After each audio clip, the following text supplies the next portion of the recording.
கர்த்தர் இயேசு கிறிஸ்து நாமத்திலே உங்கள் அனைவருக்கும் வாழ்த்துக்கள். தகப்பன் இயேசு உங்கள் நினைவாகவே இருக்கிறார். வானத்துக்கு பூமிக்கு எவ்வளோ உயரமோ அவ்வளோ உயரத்துக்கு உங்களை குறித்து நினைத்திருக்கிற சொல்கிறார். இந்த நாளிலே அற்புதமான அதிசயமான ஒரு உயிருள்ள வார்த்தை உங்கள் மனதுக்கு, உங்கள் இதயத்துக்கு கடந்து வருகிறது, உங்கள் செவிக்கு கடந்து வருகிறது. அது என்ன என்று கேட்டால், ஏசாயா 62:4, கர்த்தர் உன்மேல் பிரியமாக இருக்கிறார். கர்த்தர் உங்கள் மேலே பிரியமாக இருக்கிறார். பிரியமானவனே, உன் ஆத்துமா வாழ்வது போல் நீ எல்லாவற்றிலும் வாழ்ந்து சுகமாயிரு மகளே. பிரியமானவனே, உன் ஆத்துமா வாழ்வது போல் நீ எல்லாவற்றிலும் வாழ்ந்து சுகமாயிரு மகனே. அவர் சொல்கிறார், பிரியமானவனே, அற்புதமானவனே, அதிசயமானவரே, உன் ஆத்துமா வாழ்வது போல நீங்கள் எல்லாவற்றை வாழ்ந்து சுகமாயிருந்து. கர்த்தர் உங்கள் மேலே பிரியமாக இருக்கிறார். இந்த உலகத்தில் என் மேலே யாருமே பிரியமல்ல, என் மேலே யாருமே பாசமல்ல, என் மேலே இறக்க வைக்க ஆள் இல்லை, என் மேலே தயவு காட்ட ஆள் இல்லை, என்னை பராமரிக்க ஆள் இல்லை, என்னை நேசிக்க ஆள் இல்லை.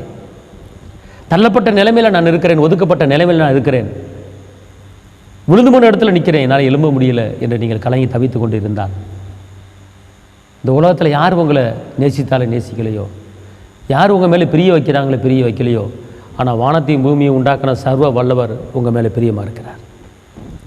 உங்கள் மேலே பிரியமாக இருக்கிறார். அவர் உங்கள் மேலே பிரியமாக இருக்கும்போது யார் பிரியமாக இருந்தேன்ன, பிரியம் இல்லாமல் இருந்தேன்ன, யார் நேசிச்சேன்ன, யார் நேசிக்காமல் போனேன்ன.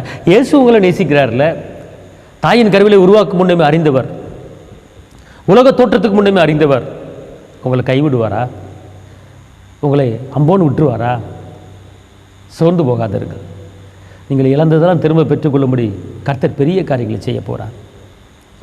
உங்களுக்கு விரோதமாக உருவாக்கப்படுகிற ஆயுதங்கள் வாய்க்காத போகும். ஒரு வழியாக வருகிற போராட்டங்கள் இயேசுவின் நாமத்தில் 7 வழியாக ஓடி போகும். உங்கள் துக்க நாட்கள் முடிந்து விட்டது.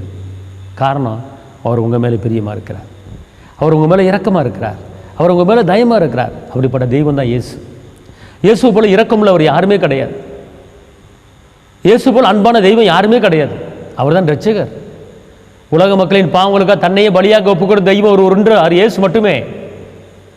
தன்னை அடிக்கும்படி விட்டு கொடுத்த தெய்வம், தன்னை நொறுக்கும்படி விட்டு கொடுத்த தெய்வம். ஏன்? நம்முடைய சாபத்தை உடைக்கும்படி, நம்முடைய பாவங்களை மன்னிக்கும்படி, நமக்கு வாழ்வு கொடுக்கும்படி, நம்மளை பாவத்திலிருந்து மீட்டு நம்மளை பரலோகத்தை கொண்டு வரும்படி இயேசு நொறுக்கப்பட்டார். நாம் எல்லாம் பாவத்துக்கு செத்துருக்கிறோம், நீதிக்கு பிழைத்திருக்கிறோம் அவருடைய இரத்தத்தினாலே. அவருடைய இரத்தத்தினாலே நாம் நீதிமானாய் மாறி இருக்கிறோம். கலங்காதிருங்க. உங்கள் மேலே பிரியமாக இருக்கிறார். மனிதர்களுடைய பிரியம் நிலையாக இருக்காது, நிரந்தரமாக இருக்காது. ஆனால் இயேசுடைய பிரியமோ நிலையானது, நிரந்தரமானது. இந்த உலகத்துக்கு முடிவு புரிந்த சகல நாட்களில் உங்களோட இருப்பேன் என்று வாக்கு புரிந்தவர் கண்டிப்பாக வாக்கை நிறைவேற்ற அவர் வல்லவராக இருக்கிறார். கலங்காதிருங்க. நான் உங்களுக்கு ஆட்சேபிக்கிறேன். தகப்பனே இயேசு மகாராஜா, உண்மை நன்றி உள்ளத்தோடு துதிக்கிறேன், ஸ்தோத்திரிக்கிறேன். கரமடித்தவரே, கைவிடாத கண்மலையே, கைவிடாத மீட்பரே, கைவிடாத இரட்சகரே, வெற்றி வேந்தனே, விடுதலை நாயகரே, பெயர் சொல்லி அழைத்தவரே, அநாதி சிநேகித்தால் சிநேகித்தவரே, அப்போ அந்த வார்த்தையை கேட்டுக்கொண்டிருக்கிற ஒவ்வொருவருக்கும் தகப்பனே ஆண்டவர் இன்றைக்கி ஒரு அதிசயத்தை செய்யுங்க.